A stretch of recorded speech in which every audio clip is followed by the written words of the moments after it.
Now, depending on when you're watching it, it's probably been a few days since you watched the last video, so let's go over a quick recap of the if-else basics. So as you can see from the example below, if a condition is true, do something, else, do something else. So if health is less than or equal to 0, we're calling player.die, and else, we're doing nothing. Just a quick reminder that you don't have to have the else condition there, and is simply just saying what else we want to do if the condition is not true. So hopefully that should be a good enough reminder. If you're still stuck or confused about this, please watch the last video. So if we look at the example below, we'll see if condition 1 is true, we're going to do something, but else, if condition 2 is true and condition 1 is false, we'll do this something. But if condition 1 and condition 2 are false, or else, we'll do another something. The else if should hopefully be simple to understand now that you know what if and else does, but it's just finally checking another condition before finally resulting in else. This could still be a bit confusing, so let's try and see a real-world example of this. We'll see int score is equal to 85 and then our if block.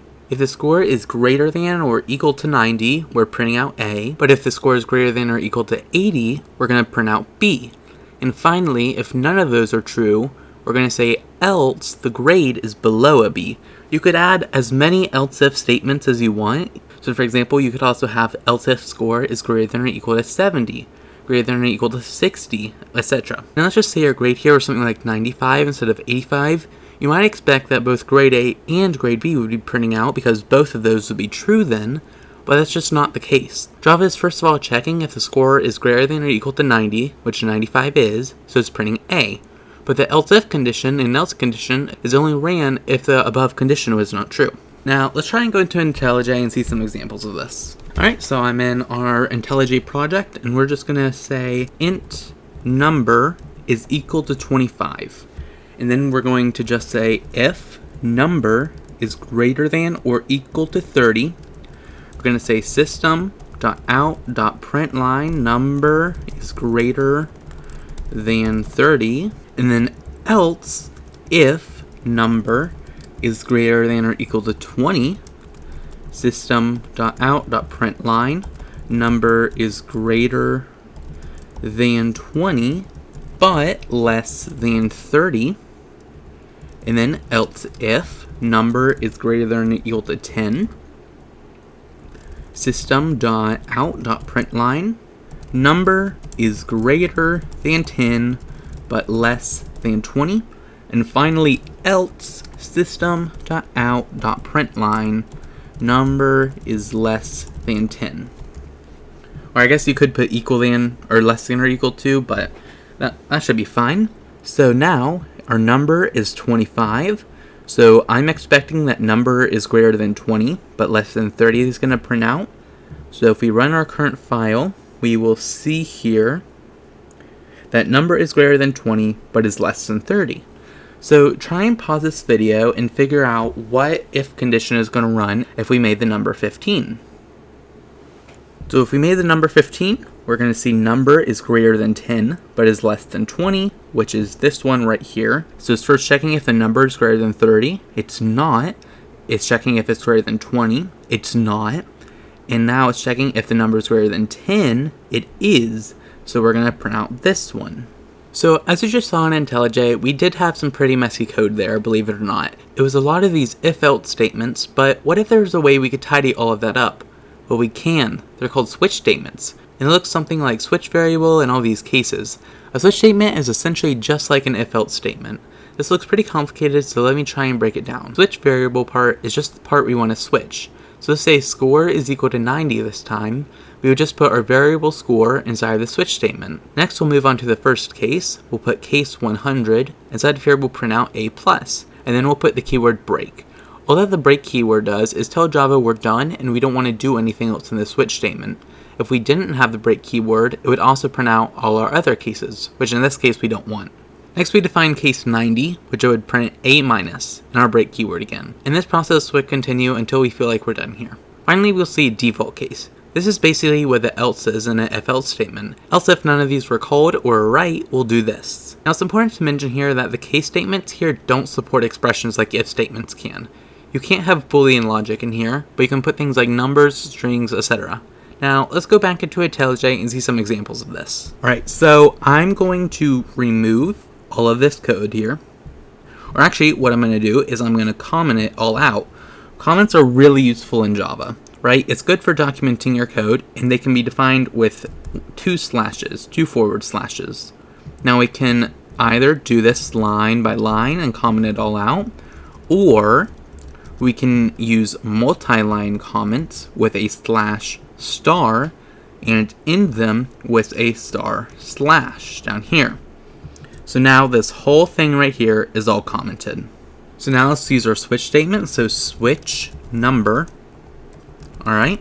So remember, we can't put in the expressions of numbers greater than or equal to 30, but we can say case 30 system.out.println number is 30, and then we'll put the keyword break because we don't want to do anything else. We'll say case 20 system.out.println number is 20 break case 15 system.out.println number is 15 break, and then I'll do one more, case 10 system.out.println number is 10 and break. Now let's put in our default case, so just default system.out.println number did not match any of the cases, and break again. You don't have to put break here if you don't want to, because it's the last case, but I do recommend doing it. And so now if we run it and our number up here is set to 15, our case 15 here is going to be called, and we should see number is 15, which we do. However, if we made it something like 17, which that case isn't defined, it's not 30, 20, 15, or 10, we're going to see number did not match any of these cases. You'll see if we did something like case number greater than 30, we're going to get an error, because a required type of int we provided a boolean, because you can't put expressions in here. So hopefully you can see the use of them. They're also slightly faster at executing code than if-else is. So yeah, there's use cases for both here. Now, for loops are really important in the concepts of programming. It helps us not have to repeat things multiple times. Below we see an example of a for loop. It says int I equals 1 semicolon, I is less than or equal to 5 semicolon, and then I++. Then we're printing out count plus I. So this for loop is just 3 parts here separated by semicolons. The first part, int I is equal to 1, is just assigning a variable of I is equal to 1, and you should know that. The second part, I is less than or equal to 5, is saying let's only run this for loop if I is less than or equal to 5. And finally, I++ just means let's increment I by 1 every time you run this. We could also do something like I minus minus to decrement it by 1. Or we could just do I plus equals 3. Now you might not have seen something called string concatenation yet either. Now it's a pretty big word, but let me break it down. All we're doing below is printing out the string count and then saying plus I.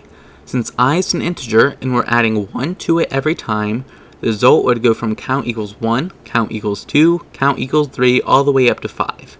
So it just adds strings together. So here's another example of this. The reason we have the empty string with the space in it is because if we didn't have that, Java would just combine these words without the space. So it would just be physically hello world without a space in them. So we're just combining the 2 parts to make hello world. So let's go back to the for loop example now. Just think how much cleaner this is than saying normally in I equals 1, system.out.println count equals 1, I plus equals 1, system.out.println count equals 2, I plus equals 1, system.out.println count equals 3, etc, etc.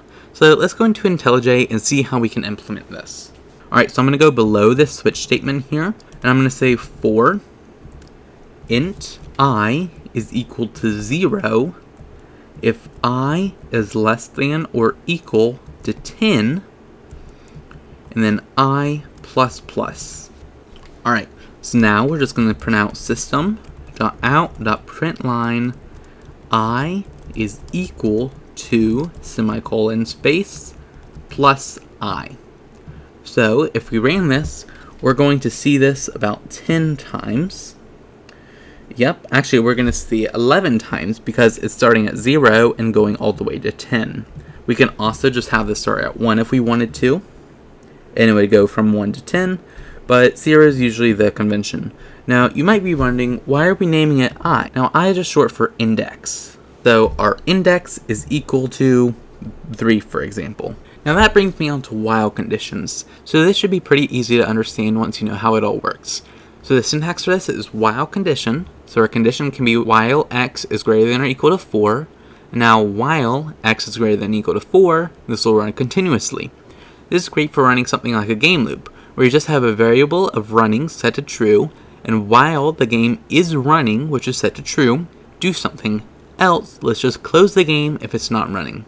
So let's go into IntelliJ and see how this will all work. So down here, I'm going to say boolean is game running is equal to true.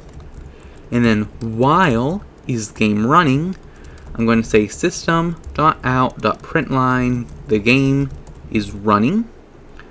And then below this, I'm going to put system.out.println the game is not running.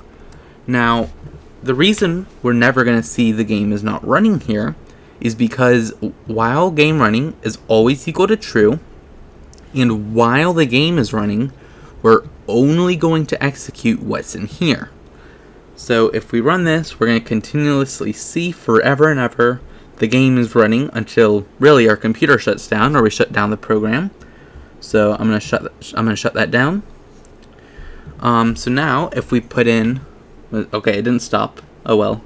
If we put in int x is equal to 10, we're going to say x minus minus in our while loop, and then we're going to make an if condition. If x is equal to 0, we're going to put the keyword break, just like we did in our switch statement. The break keyword is just breaking out of the while loop and then saying the game is not running. So it's going to run 10 times because x is equal to 10, and we're going to decrement it by 1 each time. And finally, when x is equal to 0, we're going to break out of the for loop, and we're going to say the game is not running. So if we run it, we see it about 10 times, and then the game is not running. Great, we're almost done here. So it should be muscle memory now on how we print something out to the console. But what about getting input from the console? Well, we know we can print something out with this syntax system.out, and luckily Java makes it super easy for us with just system.in. Out for output and in for input. But we can't just do this with system.in. We have to use something called a scanner. Now, in the example below, we're instantiating a new scanner object, entering a number, and putting out that number. We have to use next line here because to read an entire line of text or to read input until a particular character or sequence is encountered, or in this case, a new line.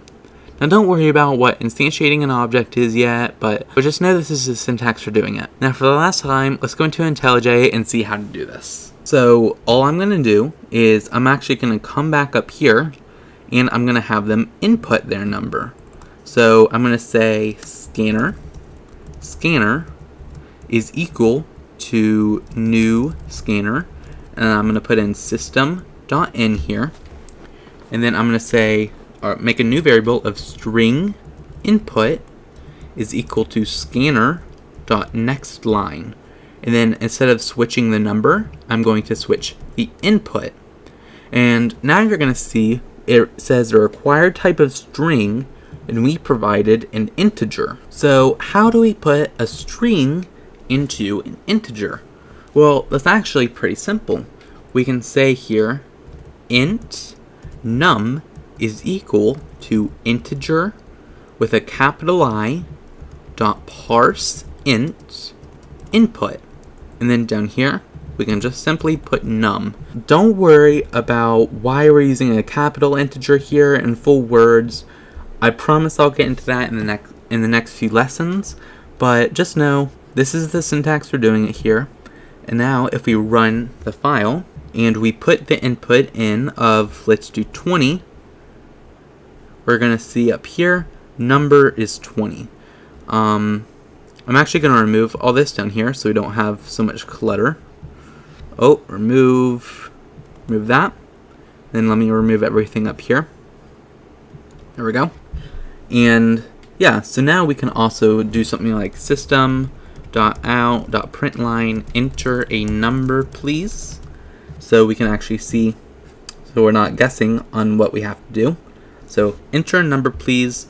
Let's try and put a number of 7. So once that runs, number did not match any of the cases. So that's reading user input for you. So now that we know how to read user input, use switch statements, for loops, etc., I want you to build a simple calculator. The calculator should be able to do simple addition, subtraction, multiplication, and division.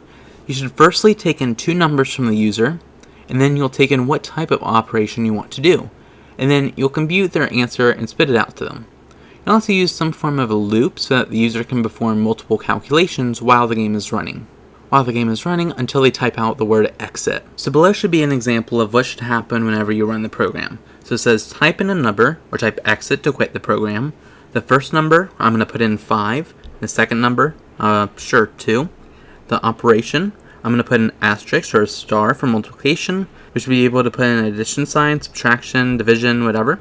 And then it's going to spit out the answer of 10, because 5 times 2 is 10. Then after each operation, it's going to continuously ask us for more operations, and until we type exit, it's going to keep doing that, and then once we type exit, it's just going to leave the program and tell us goodbye. So I'm going to give you a few seconds to do this on your own, but if you're not able to solve it, I'm going to give you a hint. Alright, so if you're stuck, the hint here is you'll make the calculator always run with a while loop. So while the game is running, do the calculations. I'm going to give you a few more seconds to pause it before I move on to the solution. Alright, so I hope you were able to get that. If you're still stuck or don't understand something, you can firstly try and Google what went wrong. Else you can ask me in the comments for help. Just take this step by step. We'll first see where it's finding the scanner and making a variable of our output right here. And then down here we're using a while true loop, so while true, which is always going to be true, we're going to continuously ask them for stuff, and we're not going to just quit the program. So we're going to ask them for their first number, then we're going to get that input, which is going to be on the next line, and then if their first number just types exit, we're going to just break out of the while loop, and then we're going to call scanner.close to close the program. Now, I'm just now realizing this. I never taught you how to use scanner.close. It's okay if you didn't actually close the program, but so this is just going to close out of the application. Then we're asking for their number 1, and we're going to use double.parseDouble of input, just like we did with the integer.parseInt. It's okay if you used integer.parseInt, but here I just used double.parseDouble. Then we're printing out enter second number. Then we're parsing that number to get num1 and num2. We're then asking for their operation, and then we're going to store that operation in character and get that with scanner.next line, and then we're going to get the character at the index of 0. I'm then going to make a empty variable called result, storing a double. I'm then going to switch the type of operation they put in. If they put in a plus symbol, I'm going to do result is equal to num1 plus num2, break.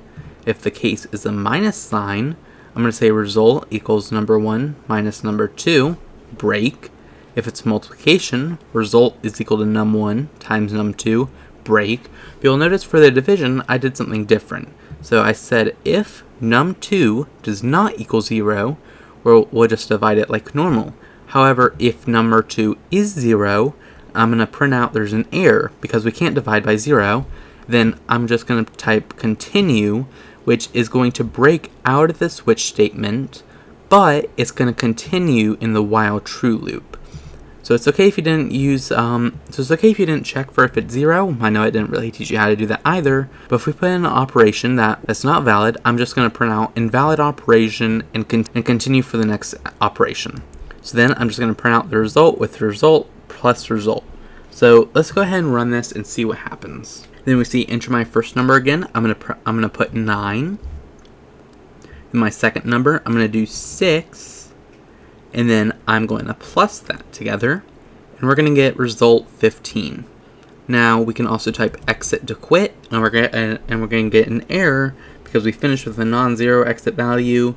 Don't worry about what this error does for now. I'm gonna cover that in just a little bit. Great. So that wraps up this video. If you're stuck on any concept or don't understand something, I highly recommend you to rewatch the video. And in the next video, we're going to be learning all about reading and understanding your errors, so that hopefully you can try and solve some issues on your own once you're done with this crash course.